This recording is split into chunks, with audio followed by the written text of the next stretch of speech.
अब देखो दो तरह के जो ओवरलैपिंग हम लोगों ने देखे, एक क्या था हमारे पास में, हेड ऑन हेड ओवरलैपिंग,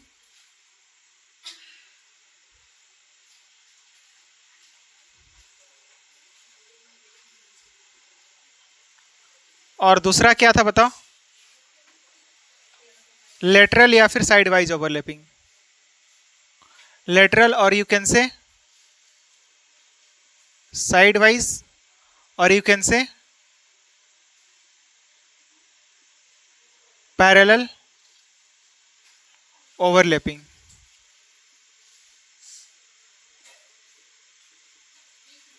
जब ऐसा कुछ रहा होगा, ठीक ना, हेड ऑन हेड ओवरलैपिंग, या फिर इसी को हम लोग क्या बोलते थे बताओ, एक्सियल ओवरलैपिंग बोलते थे कि नहीं। और इसकी वजह से, या फिर एंड टू एंड ओवरलैपिंग भी बोल सकते हैं, इसकी वजह से जो बॉन्ड फॉर्मेशन होता था उसको हम लोग क्या बोल रहे थे, सिग्मा बॉन्ड बोल रहे थे ना। इसको हम लोग क्या बोल रहे थे, पाई बॉन्ड। बोलो, बोल रहे थे। और क्या था, ये था पहला डिफरेंस, आप बोल सकते हो। दूसरा क्या रहा होगा बताओ,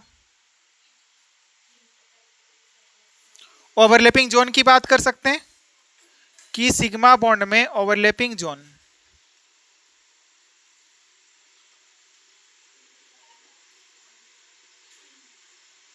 कितने होते हैं यहां पर, एक। अगर इसमें बात करेंगे तो यहां पर ओवरलैपिंग जोन कितने होते हैं,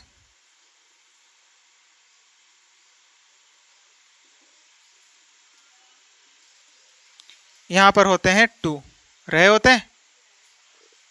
अब अगर थर्ड नंबर पर हम बात करें स्ट्रेंथ की, तो क्या होता है, सिग्मा बॉन्ड क्या होते हैं, स्ट्रोंगर होते हैं, और यहां पर क्या होते हैं, वीकर होते हैं। देख रहे हो कि यहां पर ओवरलैपिंग दो जगह से हो रही है, बावजूद इसके ये क्या है, वीक है। तो यहां से हम लोग एक बात बोल सकते हैं, क्या, क्वांटिटी मैटर नहीं करता है, क्या मैटर करता है, क्वालिटी। ठीक है ना, बोलो बात समझ में आ रही है। बिल्कुल, स्ट्रोंगर इसीलिए है क्योंकि यहाँ पर एक्सटेंट ऑफ ओवरलैपिंग क्या होता है, ज्यादा होता है। यहाँ पर जो है ना, सिग्मा बॉन्ड के फॉर्मेशन में एक्सटेंट ऑफ ओवरलैपिंग ज्यादा होती है, इसी वजह से यहाँ पर ये बॉन्ड स्ट्रोंगर होता है। क्या होता है, स्ट्रोंगर। नेक्स्ट अगर हम बात करें, तो जो ये सिग्मा बॉन्ड है ना, मतलब सिग्मा बॉन्ड दो एटम के बीच में बनने वाला ये पहला बॉन्ड होता है। Sigma bond is the first bond between any two atoms. क्या लिख सकते हो, sigma bond is the first bond between any two atoms. दो एटम के बीच में ये क्या होता है, पहला बॉन्ड होता है। And pi bond is always formed after sigma. Next क्या लिख सकते हो इधर, पाई बॉन्ड्स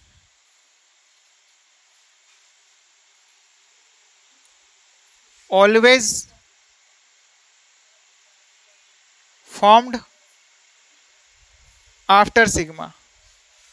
पाई बॉन्ड हमेशा किसके बाद फॉर्म होता है, सिग्मा के बाद फॉर्म होता है। बोलो बात समझ में आ रही है, ये आ रही है कि नहीं, आ रही है ना। अब नेक्स्ट और क्या डिफरेंसेस हो सकते हैं बताओ, और क्या हो सकते हैं, और कोई था क्या डिफरेंसेस, एक था हाइब्रिडाइजेशन को लेकर के। सिग्मा बॉन्ड जो है वो हाइब्रिडाइजेशन में, हाँ सिग्मा बॉन्ड का कैलकुलेशन करते हैं हम लोग, बट पाई बॉन्ड का कैलकुलेशन नहीं करते हैं। Sigma bond participate, sorry pi bond participate नहीं करते हैं। तो लिख लो उस बात को भी। फिफ्थ नंबर पर क्या लिख लोगे आप,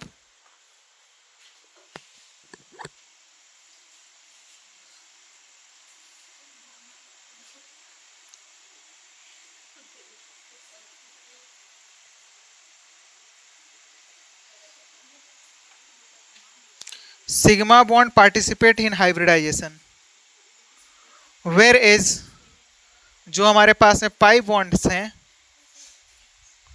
पाई bonds never participate in hybridisation.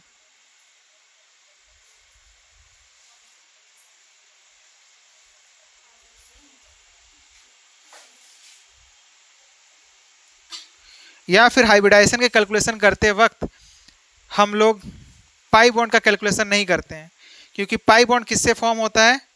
Pure atomic orbital से फॉर्म होता है। किससे फॉर्म होते हैं? प्योर एटॉमिक ऑर्बिटल से फॉर्म हो रहे होते हैं। नाउ नेक्स्ट, अगर हम बात करें क्वेश्चंस ही लिख दें एक, क्या क्वेश्चन क्या है? क्वेश्चन ये है कि किसका बॉन्ड एनर्जी ज्यादा होगा, ठीक ना? ऊपर लिखना हो चुका है ना, लिखो विच bond has more bond energy, लिखो क्वेश्चन लिखो।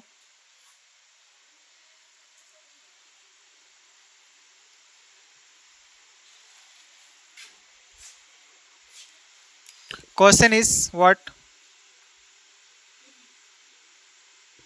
Find the order of bond energy.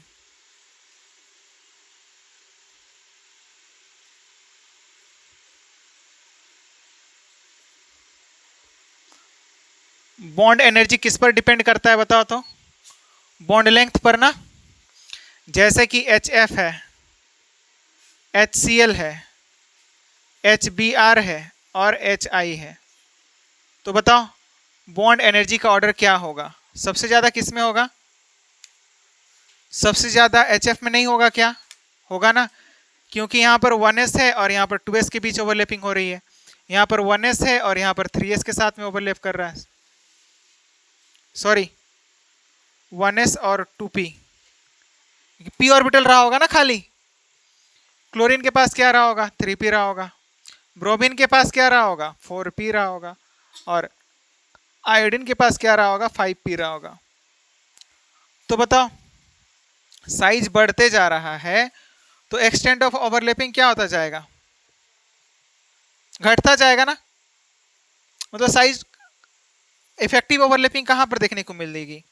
जहां पर साइज कंपेरेबल होता है। जब हम लोग वीबीटी की बात किए थे, जब हम लोगों ने एक्सटेंशन थियरी ऑफ किसके बारे में बात किया था? पॉलिंग और स्लेटर का जो बात किया था, वहां पर हम लोगों ने बात किया था ना, इफेक्टिव ओवरलैपिंग वहां पर देखने को मिलती है जहां पर साइज ऑफ एटॉमिक ऑर्बिटल क्या होता है? कंपेरेबल होता है। तो यहां पर क्या होगा? ऑर्डर ये रहा होगा। बोलो बात समझ में आ रही है? आ रही है या नहीं आ रही है? जितना ज्यादा न्यूक्लियस के क्लोजर होगा उतना ही बॉन्ड क्या होगा? स्ट्रॉन्ग बनेगा। क्या बनेगा? स्ट्रॉन्ग बनेगा। क्योंकि न्यूक्लियस क्या करता है? जहां पर बॉन्ड फॉर्म हो रहा होता है उस इलेक्ट्रॉन क्लाउड को दोनों न्यूक्लियस अट्रैक्ट करते हैं ना। तो जहां पर न्यूक्लियस के क्लोजर रहा होगा वहां पर बॉन्ड अच्छा बनेगा। बोलो बात समझ में आ रही है? आ रही है ना? आ रही है? आ रही है ना। अब नेक्स्ट देखो कैलकुलेशन कैसे करोगे आप? सिग्मा बॉन्ड और पाई बॉन्ड का कैलकुलेशन कैसे करोगे? तो सबसे पहले आपको क्या आनी चाहिए? स्ट्रक्चर ड्रॉ करनी आनी चाहिए। उसके बाद ही आप सिग्मा बॉन्ड और पाई बॉन्ड का कैलकुलेशन कर सकते हो, ठीक है ना। आपको ध्यान रखना है। देखो मिटा दो, मैं बताओ, इधर लिखना हो चुका है।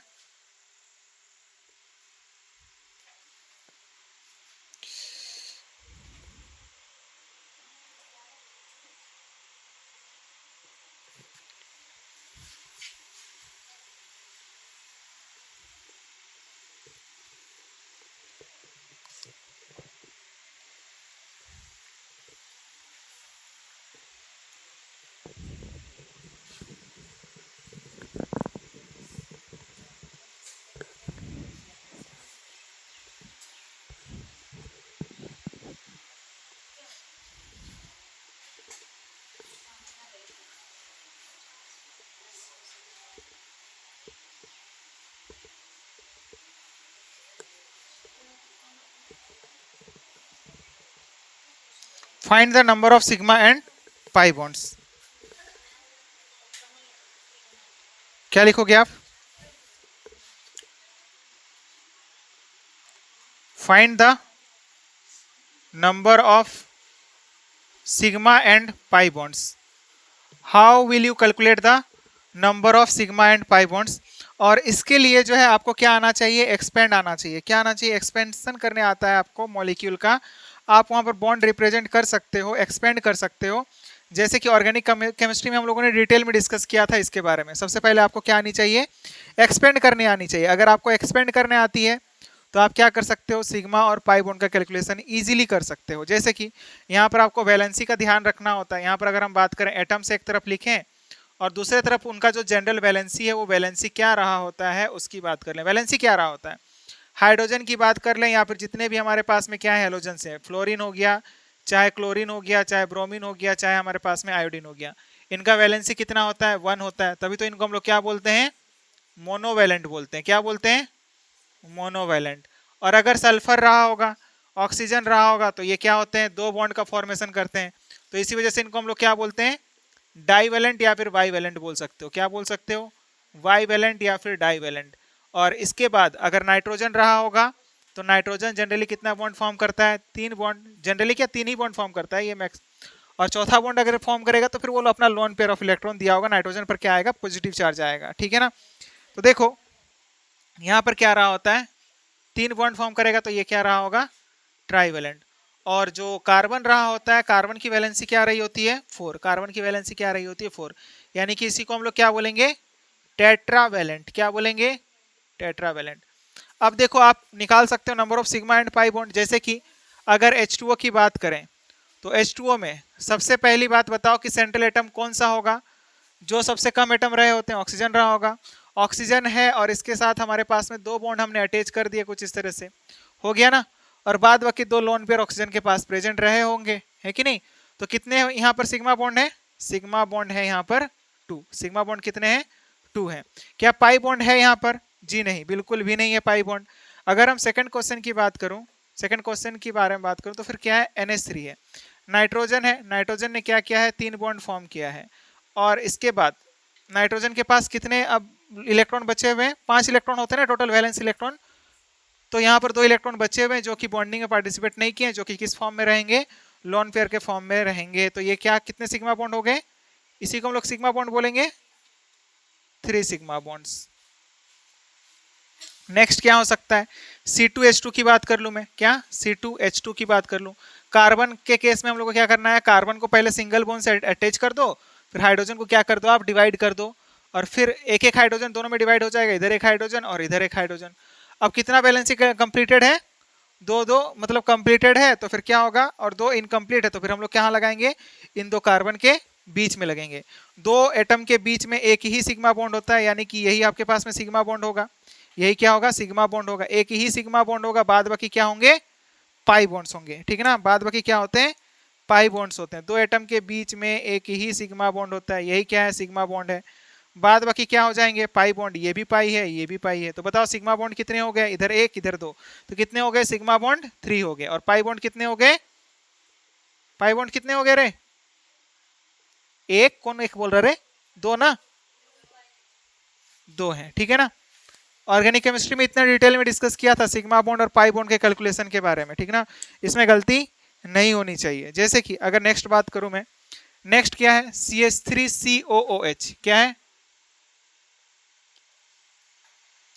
कार्बन को आपने क्या कर दिया? पहले सिंगल बॉन्ड के थ्रू अटैच कर दिया। इस वाले कार्बन में कितने हाइड्रोजन अटैच हैं? 3 हाइड्रोजन अटैच्ड हैं। एक क्या रहा होगा? OH बॉन्ड रहा होगा, कार्बोक्सिलिक एसिड है तो। और एक क्या रहा होगा? डबल बॉन्ड ऑक्सीजन रहा होगा ऐसा ही। तो सिग्मा बॉन्ड कितने हो गए? 1 2 3 4 5 6 7। Sigma bond is the 7 and pi is the 1। बोलो ये बात समझ में आ रही है आपको? जैसे कि अगर मान के चलो कि SO3 रहा होता, इधर लिखना हो चुका है, मिटा दो, बताओ। SO3 लिखो, SO3। Let's suppose we have SO3। तो SO3 का आपको स्ट्रक्चर कैसा देखने को मिलेगा? S सबसे पहले आपने सिंगल बॉन्ड से अटैच कर दिया। अब ऑक्सीजन कितना बॉन्ड फॉर्म करता है? 2 बॉन्ड फॉर्म करता है। सल्फर कितने बॉन्ड फॉर्म करता है? मैक्सिमम ये 6 बॉन्ड फॉर्म कर सकता है। कितने बॉन्ड फॉर्म कर सकता है? 6 बॉन्ड। जनरली ये 2 करता है, बट इसके वैलेंस शेल में 6 इलेक्ट्रॉन होते हैं ना, तो ये 6 बॉन्ड का फॉर्मेशन कर सकता है। तो एक क्या हो जाए? ये हमारे पास में सिग्मा बॉन्ड कितने हो जाएंगे? 3 and pi bond will be also 3। बोलो ये बात समझ में आ रही है आपको? हाँ,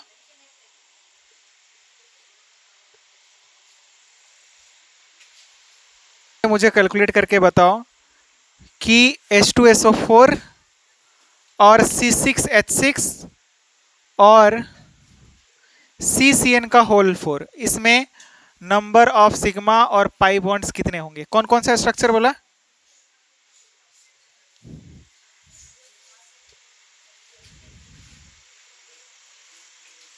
अच्छा, यहां पर क्या लिखा था रे? SO3 लिखा था ना?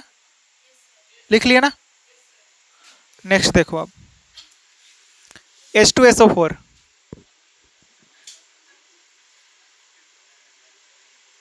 CCN का होल 4 एंड C6H6, यानी कि मैं किसकी बात कर रहा हूं,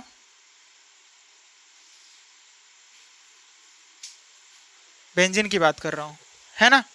तो आप इजीली कैलकुलेट कर सकते हो ना। यहां पर सल्फर क्या रहा होगा, सेंट्रल एटम रहा होगा, सल्फर है। सबसे पहले तो सिंगल बॉन्ड के थ्रू 4 ऑक्सीजन अटैच कर दो, कर दिया आपने।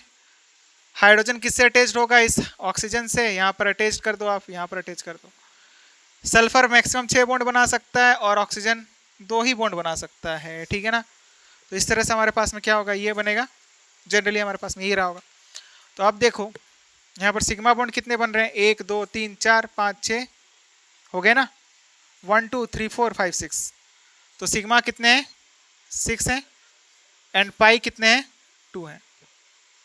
CCN4 ऑर्गेनिक वाले क्लास में भी बताया था ना, कार्बन है। सबसे पहले इनको आप सिंगल बॉन्ड के थ्रू अटैच कर दो,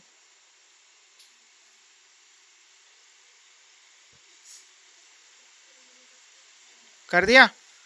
वैलेंसी देखो, इस वाले कार्बन की कंप्लीटेड है, इसकी कंप्लीट नहीं है, तो क्या करके लगाएंगे, पाई बॉन्ड कर लगा करके। किनके बीच लगे, क्या इनके बीच लग सकता है, इन दोनों कार्बन एटम के बीच नहीं लग सकता, क्योंकि इसकी वैलेंसी कंप्लीटेड है। नाइट्रोजन की वैलेंसी होती है 3 बट 1 ही है, तो फिर क्या होगा, इसके पास भी 2 की कमी है, इसके पास भी 2 की कमी है, तो कॉमन कहाँ पर आ रहा है, कमी यहाँ पर आ रहा है। तो हर एक जगह पर यहाँ पर रहा होगा, बोलो रहा होगा, बिल्कुल रहा होगा। तो पाई बॉन्ड भी कितने होंगे यहाँ पर, 8 होंगे, और सिग्मा भी कितने होंगे,